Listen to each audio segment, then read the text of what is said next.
ओए, तो स्टार्ट करते हैं। Large scale industries in India, problem and prospect.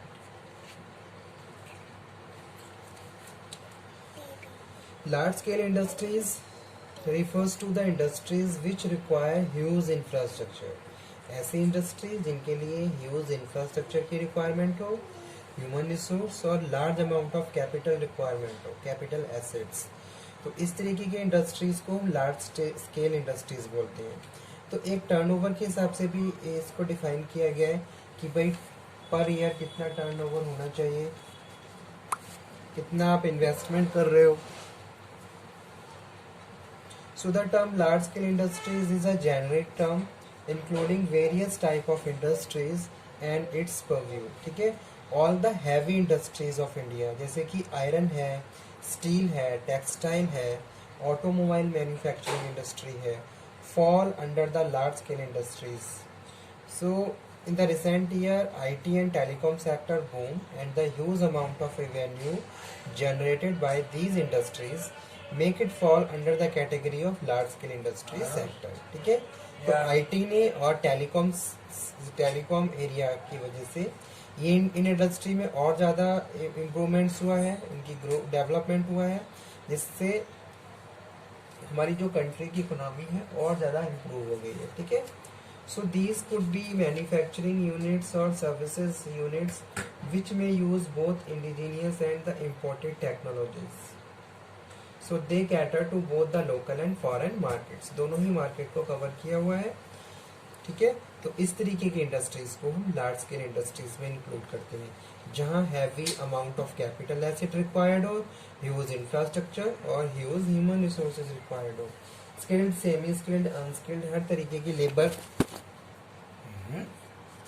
की रिक्वायरमेंट हो, तो उसको हम लार्ज स्केल इंडस्ट्रीज में इंक्लूड करते हैं। अब क्वेश्चन ये है कि लार्ज स्केल इंडस्ट्री का क्या इम्पैक्ट पड़ता है अगर मैं अपनी ही कंट्री इंडिया की बात करूं। ठीक है, किस तरीके से लार्ज स्केल इंडस्ट्रीज इकोनॉमी को और ज़्यादा ग्रो और डेवलप करती हैं और जीडीपी और इनकम को बढ़ाने में हेल्प करती हैं। ठीक है, so industrial sector in India play an important role in economic development of nations. So first point is related to the industrial sector, improvement in productivity. In industries, work is assigned among the laborers according to their efficiency, which improve the productivity. तो जितनी ज़्यादा efficiency होगी workers की, उतनी ज़्यादा productivity organization की बढ़ेगी. So scientific selections of workers and this method improve the productivity. तो इसी के लिए जब भी हम वर्कर्स को हायर करते हैं तो साइंटिफिकली सिलेक्शन मेथड यूज करना चाहिए ताकि उनकी ओवरऑल एफिशिएंसी इम्प्रूव रहे और उसका एक पॉजिटिव इफेक्ट प्रोडक्टिविटी पे पड़े। ठीक है, large scale industries use capital that help to bring technological advancement which raise productivity and reduce cost per head and consumers also get benefited at they get commodited at a lower price. ठीक है, और जितना ज़्यादा mass production होगा उतनी ही per unit cost कम हो जाएगी और उसका एक इफेक्ट हमारे ऑर्गेनाइजेशन पे पड़ेगा। ठीक है, सेकंड जो इम्पोर्टेंस है इंडस्ट्रियल सेक्टर का वो है import substitutions helping the nations to become self reliant. Capital goods and consumer goods whichever earlier imported from the foreign is now produced inside the country through the large scale industries. Unless the large scale industries are developed, we need depend upon the foreign countries in heavy electricity, chemical fertilizers and other consumer goods. So due to the development of large scale industries, all these commodities are produced inside the country and there is no need of import which is known as import substitutions. ठीक है, तो जितनी ज़्यादा हमारी industries बढ़ेंगी उतना ज़्यादा हम हर तरीके के गुड्स को प्रोड्यूस कर पाएंगे और उसको हमें किसी दूसरे देश से इंपोर्ट करने की ज़रूरत नहीं पड़ेगी। ठीक है, तो large scale industries has make our country self reliant and many fronts. ठीक है, थर्ड जो इम्पोर्टेंस है इंडस्ट्रियल सेक्टर का वो है export promotion. The pattern of export has been changed with the help of large-scale industries. In the old days, export from the country was totally dependent on output of primary sector such as tea, jute, its products. spice and cotton cloths in the foreign countries. But in the recent times, due to the development of large-scale industries, we are now to able export engineering products, heavy electric product. तो इस तरीके के product भी हम export कर पा रहे हैं अपनी कंट्री से दूसरी कंट्रीज में, एंड अदर इंडस्ट्रियल प्रोडक्ट्स. तो it means large scale industries have change the pattern of exports.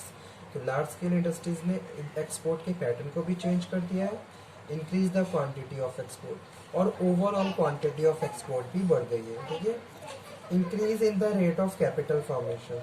Industries need heavy capital investment which in turn result into the fast pace of capital formation. Workers को higher करते हैं तो scientifically selection method use करना चाहिए ताकि उनकी overall efficiency improve रहे और उसका एक पॉजिटिव इफेक्ट प्रोडक्टिविटी पे पड़े. ठीक है. Large scale industries use capital that help to bring technological advancement which raise productivity and reduce cost per head, and consumers also get benefited and they get commodited at a lower price. ठीक है.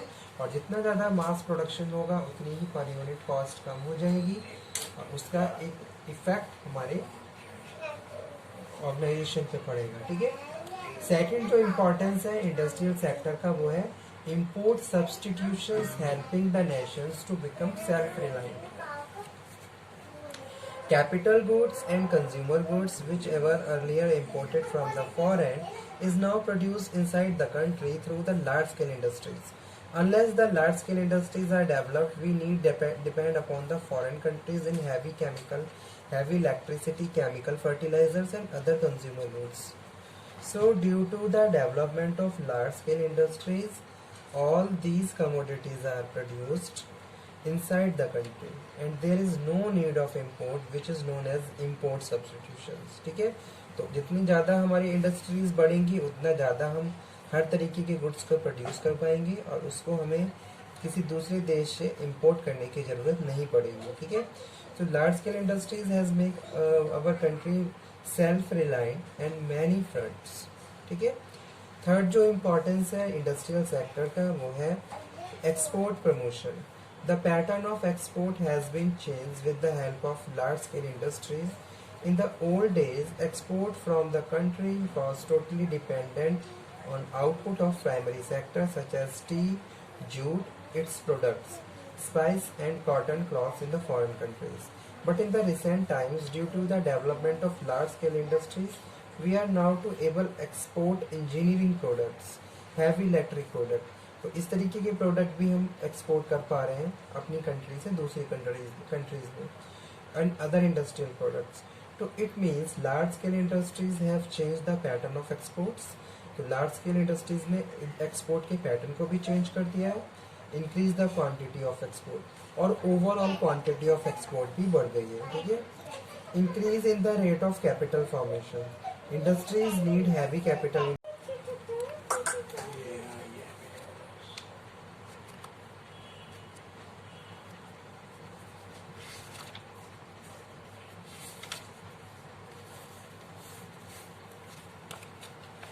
Next जो importance है वो है skill development. An industry develop skill and ability of individual. So we can say industry is a factor which is responsible to build up the country manpower. ठीक है. जितनी ज़्यादा इंडस्ट्रियलाइजेशन होगा उतनी मैन पावर बिल्डअप होगी, उनके skills polish होंगे, वो नई नई चीज़ों को जानेंगे, उनकी अवेयरनेस बढ़ेगी, उनकी नॉलेज इम्प्रूव होगी.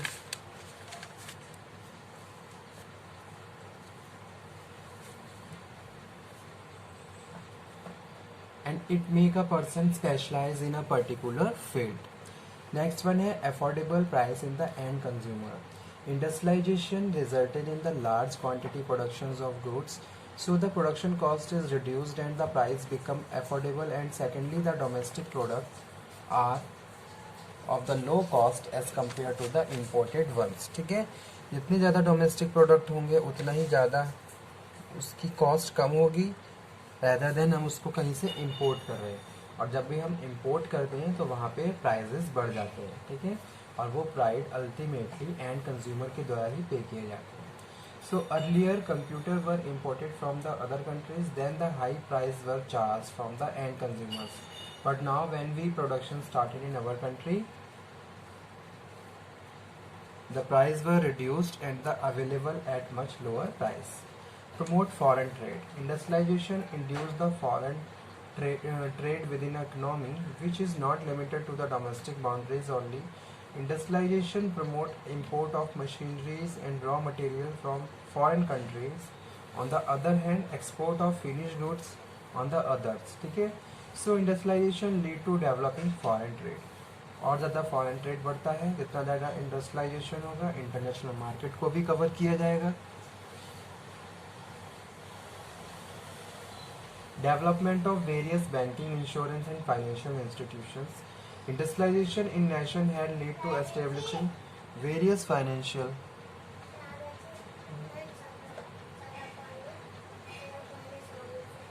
which aim to provide various short term and medium term loan to the individuals. और लास्ट जो इम्पोर्टेंस है वो है promoting modernisation. Modern tools and technology were exported from foreign countries for the fast pace in development of economy. And with the time, these new tools and technologies are being developed in our country. So in this way, industrialization led to the modernization of an economy. ठीक है.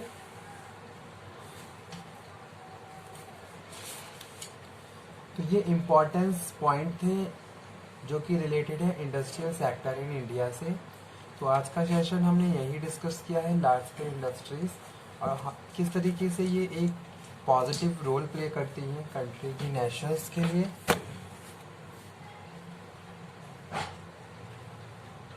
Okay student, thank you very much. इस topic को हम यहीं finish करते हैं. Next lecture में इसी टॉपिक को कंटिन्यू करेंगे और दोबारा से डिस्कशन करेंगे इसी के एक नए टॉपिक पे. जब तक आप ये पढ़िए समझिए, कोई डाउट हो तो आप दोबारा से डिस्कशन कर सकते हो. Okay student, thank you very much.